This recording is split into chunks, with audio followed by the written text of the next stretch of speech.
hazing your baby. Cause we all got it too. When the dressing room got hazing your baby. I know how you want it, mama, hot, quick and tight. The girls can't stand it when you do it right. Let me up on the stand and let me kick out the jam. Yes, kick out the jam. I have to kick 'em out.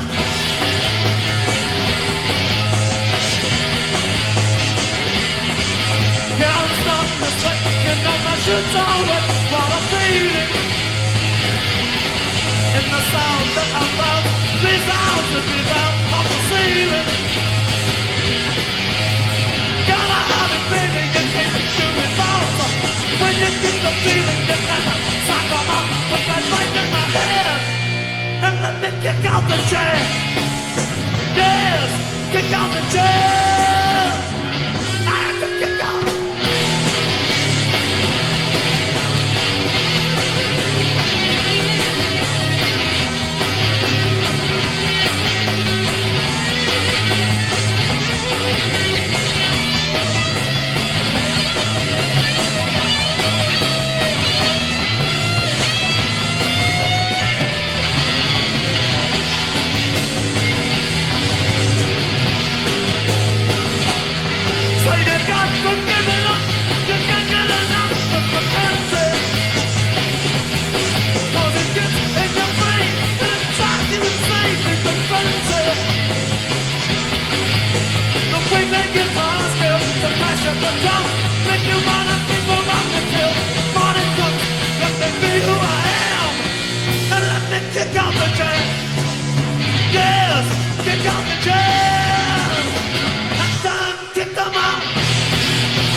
you right now.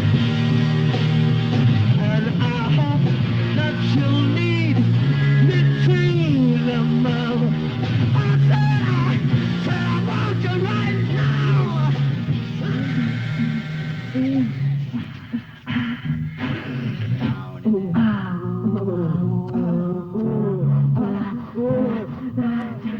So good for your senses. Oh mama, oh mama, oh mama. So good, I'm so tired, I'm so good, I'm so tired, I'm so good now.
almost unimaginable to the human mind.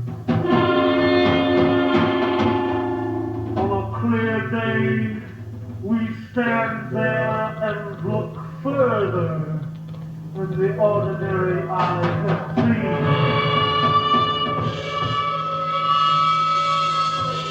Far above the roof of this world, we can encompass vistas of the world.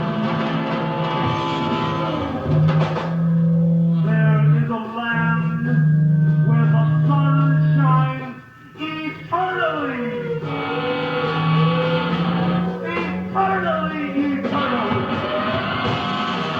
Out in outer space, on vivid blazing fire, so vital and alive.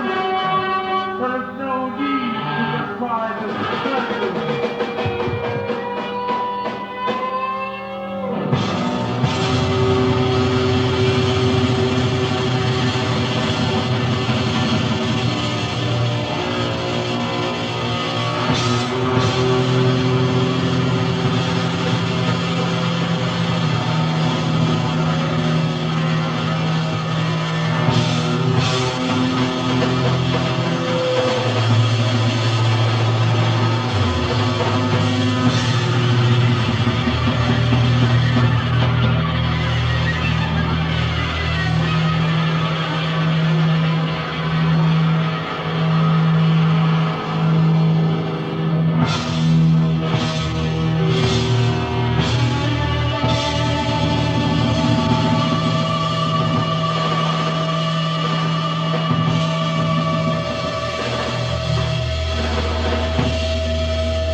Watch it all come alive.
shaking.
Colors pierce your consciousness. Your eye becomes the color. Is color itself only projected on traffic lights, tail Crazy lights, Jim's bumpy burger. This Toast is to the Crazy first Jim. thing you know. Since You know 1953. everything and nothing, and both are the same. I should say I've been eating here since 1963. You can write everything in the universe, every word, every thought, idea, dream on a blank sheet, and you know everything is there. Yes. All you have to do is Ready now. search for specifics, and you'll find them there. One more coffee and I'll start to come alive. Your mind, vast and glorious, is traveling 87 million miles an hour, Pause for a camel light. straight ahead, around through the twisting, tasty. twisted labyrinth of the unconscious. Ooh. Excuse me there. The divisions of the Jim. conscious and the unconscious do your job, disappear. baby. No more expression, Sorry depression, about all that. hiding hate in hidden nooks. Sort of material you Everything trust is will end true up on the cutting room and floor. untrue, wrong and unwrong, It's not my good fault. and no good all at once. There are no absolutes in peyote mind. Okay, then. Every statement, every question has an infinite answer. Where were we? We were talking about, And you can see at least a jazz albums million you listen each. to. You know everything and can Yeah. see the Jesus brilliant dawn of a new era Warren Forest, as we called it. when one day the thought there should be century of something like the green lights Haight-Ashbury. will emerge. So I thought the When the Warren doors Forest of sounded kind of perception mysterious. will once and for all be open, when the hinges So will nuts. be ultimately torn from all the world's orgasms Okay, forever. now what about timing? Sorry. I'm trying to focus. Where did I leave off? Under peyote, I I need, realized where's the continuity? profound Makeup. of my life. Well, And I know I got out of the that Detroit House of realization Corrections will after stay serving with 5 me months and 18 and days for influence possession of the marijuana. course of my life. I got out on August They 5th, already have made a 1966. visible mark on my outlook, on my And on conception of August 6th, myself, Sunday, of other I people, believe, of the ultimate could be wrong. goal in life. the people in our little community there, The first link Artist in the Workshop chain of community, experience staged under peyote all day, of love. we called it Festival of People, to welcome me back. I did that once. See, as you've no doubt noticed, I'm big on farewells and returns, you know? It I think was they the should be loveliest, noted. most beautiful And vision it gives you a feeling of closure or entrance in either case. when I So they had realized a the ultimate party for profundity me, and of love is abstract. really, we had friends come from all over the place. Joseph Jarman came from Chicago, George Kimball came from Lawrence, Kansas, Ron Kaplan was there from Pittsburgh, Trying to plus all the repress regular love suspects feeling from the for area. others, and that I could no longer do And so. this I went on know from now like that 3 in the it's afternoon futile. or whatever It is until really evil 3 in the to morning. try to not love people, Well, by the because evening, love is the ultimate, the basic maybe mid-evening, upon which life right, itself 10 o'clock or something like that. I cannot emphasize too much. I resided, did I? Yeah. I resided upstairs from the artist. This is the artist workshop that was at 4867 John C. Lodge, corner of Warren. To the visions And we lived and upstairs thoughts in the that dentist's come office. later in the peyote I think somebody and did. after coming down. You don't really And we'd ever retire come down. upstairs to smoke joints or whatever, and just, you know, I've been gone for 6 months, so I was renewing my friendships with so many people, and then there was my wife. Fences you have had And it set happens up that my in your first mind daughter was born exactly 9 months later. societal influence. So there was a conceptualization to attend to. You can remain Of the at child. essentially the same level of perception and awareness. So anyway, at 3 o'clock in the morning or so, this incredibly huge sound emerged from downstairs. And I turned, and my wife Lenny went down there to see what this was, and it was the MC5, who had waited around all day and wanted to be part of this. And they were playing. Of course, we were terrified that this noise would attract the police and we'd all be busted and I'd have to go right back to jail. So she went down and pulled the plug on them, they say. The legendary pulling of the plug. So I didn't really meet him. I might have met him that afternoon, but I don't He looked remember. like he was crying, and as I watched But him then, cry, I realized that he would die. I don't know, we met somehow because Rob lived over on Canfield I became between so horrified 2nd and 3rd. that I couldn't watch anymore. Had to jerk And my Wayne eyes also away lived from over it. there, I think. I shut my And Michael eyes Davis and lived in the silently neighborhood with Sandy Whitehouse, who was an old friend of mine. I started to cry. And somehow we met and I My became soul. aware I've of never them. been so horrified. You know, this is right at that cusp So where it turned from beatniks to in my hippies. life. And all these there was this influx of new people, new to us. Yes, all the time it was happening. And they were all I smoking knew pot, somehow but that it was taking not LSD, real, peyote, that mescaline. I had tucked myself into So it was a very believing exciting time. that I was, in a sense, fooling And I can't myself. say how we shook hands and met. It might have this been the time when he realization it's did immortalized not in the at all movie where diminish the he and fear, Frank Bach the horror came to I see me. felt. And that would have been a little later because we were living in the Garrett apartment across from the Fifth Estate office in a house on Plum Street. And they came there to give me a hard time over something I had written. And I had the presence of mind to offer them a joint and put some Cecil Taylor on. And we became fast friends, the three of us. Frank Bach and I still friends from that moment on. And so I don't remember the specifics. I just know Tyner and I started. I went to see him at the state fairgrounds. It must have been the state fair. A month later, huh? It was not until And much they were later playing at some that I realized that my thing hosted by Jerry Goodwin, the DJ from WKNR. I also remember seeing there Andy Warhol's Exploding Plastic Inevitable with the Velvet Underground. Yeah, they were the outside attraction, or one of them. And I just thought this was the corniest shit I'd ever seen in my life. Gerard Malango, who I knew as a poet, cracking the whip, Viva Superstar, whoever was there. I don't know. Oh, it was disgusting. It was the opposite of good, clean, hard-driving rock and roll fun. It's very decadent and degenerate. I guess that was their point. Because they cannot understand that schizophrenia is harmful This is so only lame. when the schizoid person lets one of his dual sides take over from the other. And then the Grandy Ballroom opened in October, First first week in October of '66. And we definitely were there. I remember that vividly. For the first night, about 100 people were there. The MC5 played, the strobe light was on, the mirrored ball.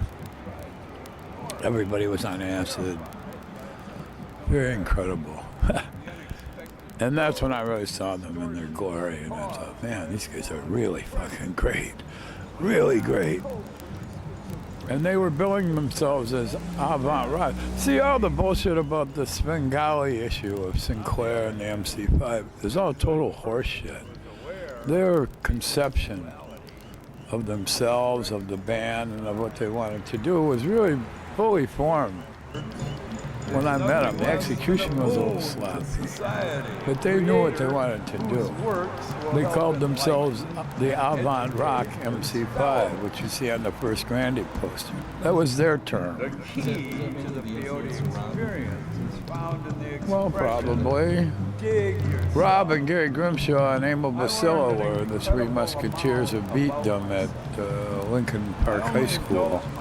Wayne and Fred were a year or two behind them. And When my curiosity was satisfied, Tyner, of course, had taken, whose name is Robert Derminer, had taken his stage name from McCoy Tyner, pianist with the John Coltrane Quartet at the that time. I had a dirty, nasty, So, I mean, they were rooting already before I even met them. that I had repressed. We just celebrated our unity of purpose on this issue. Anyway, then I spent many nights hanging out with Rob Tyner in the year to follow.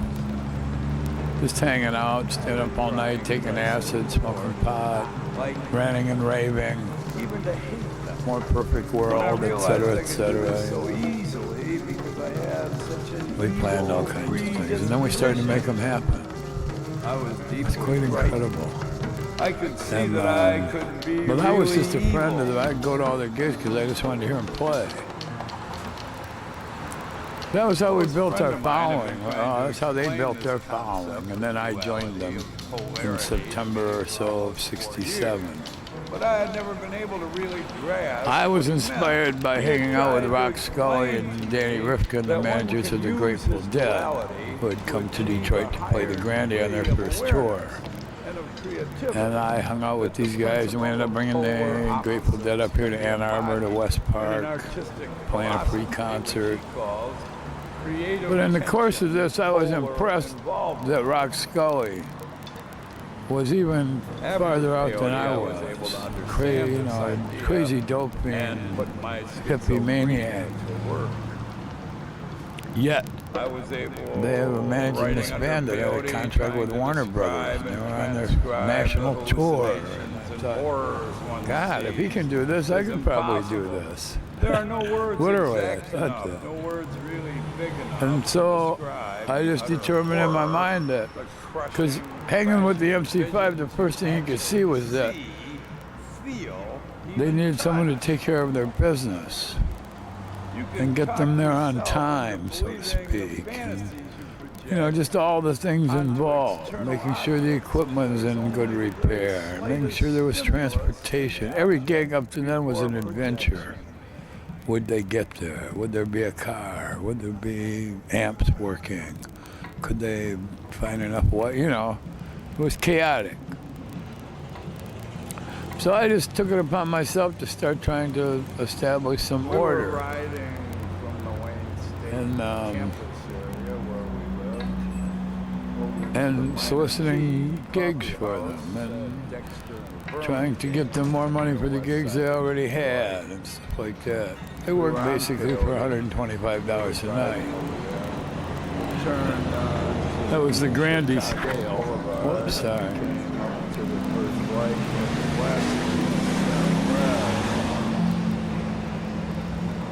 So we never had a meeting where we sat down and they said, we appoint you the manager. I mean, I just started assuming the duties. Assuming is probably the best word there. My mind started racing. And they were happy to have someone take care of these things for them.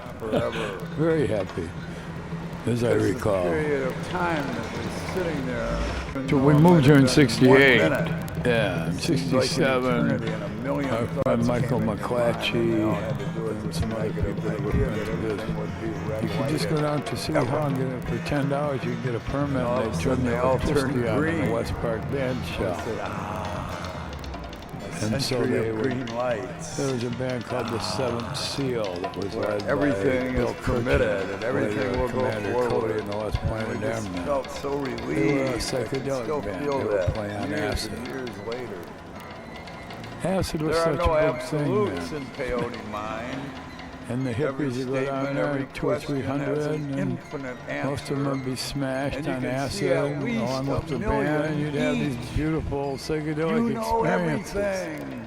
And Well, the bass would be playing inside your bowels, you know. Era of love. The singer When would be one implanting day the words the directly century inside of your green brain, you know. lights will emerge when the Oh, it was a doors of beautiful perception scene. will once And that was for how all be the last opened, concert of the year we when brought the the Grateful Dead up hinges to will Detroit. ultimately be torn from the world's door jams forever. Oh yeah, there was more than a couple of Kick hundred out at the the end. Yeah. jams, motherfucker. You have to look at the pictures. But there was a big brouhaha with the Grateful Dead concert because they were playing barefooted.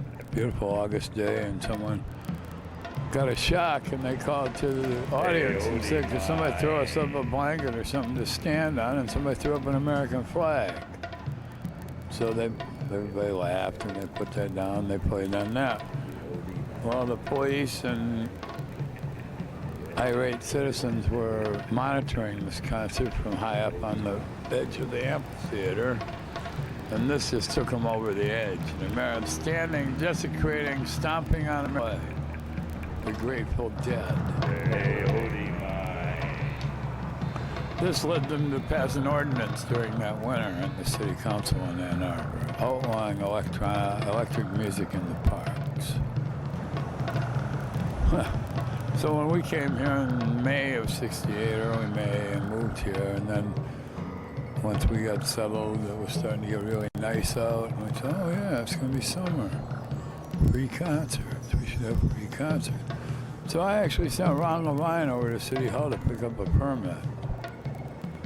And they wouldn't give it to him. They said, I'm sorry that these aren't permitted anymore. They passed an ordinance against it during the winter. Oh shit. Well, that's not right. We're gonna do it anyway. we have bands that want to play for free. We got a sound system, and we're gonna do this. Anyway, that started the whole battle of the free concerts, which we won. What would that be? October '67? Yeah.